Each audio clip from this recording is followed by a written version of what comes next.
Les 5 pépites à suivre en top 14. Chaque saison, de jeunes joueurs tirent leur épingle du jeu et alors découvrent qui sont pour nous ceux qu'il ne faut pas quitter des yeux. Même si le top 14 n'a pas vraiment de secret pour Can Mousquet, cette première saison avec l'UBB va se révéler primordiale pour la suite de sa carrière. À un poste où Romain Bureau semble bien installé, l'ancien Bayonnais va devoir surperformer pour pouvoir empiler les feuilles de match. La capacité de s'imposer il l'a, reste à voir comment le club bordelais compte l'utiliser et si la concurrence peut lui permettre de s'améliorer techniquement.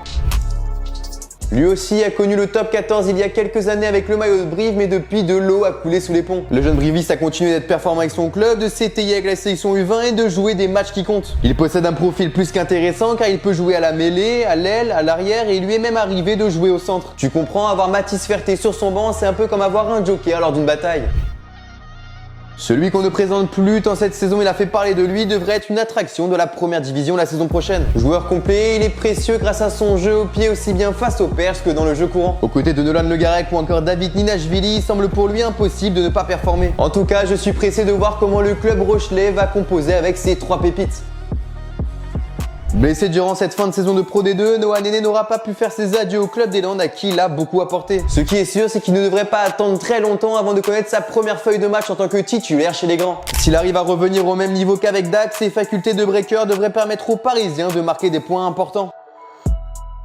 Il n'est jamais facile de remplacer un joueur qui a marqué de par son empreinte un club. Un défi que va devoir relever Léo Carbonneau cette saison avec le Racing 92 qui vient de perdre Nolan Le Garec. Titularisé à seulement 11 reprises la saison passée avec le club aubriviste, il devra maintenir le rythme pour enchaîner les matchs de haut niveau qu'impose le top 14. Mais alors, quel joueur va se révéler en top 14 l'année prochaine? Dis-le moi dans les commentaires et si tu as kiffé, n'hésite pas à t'abonner à Cop Rugby.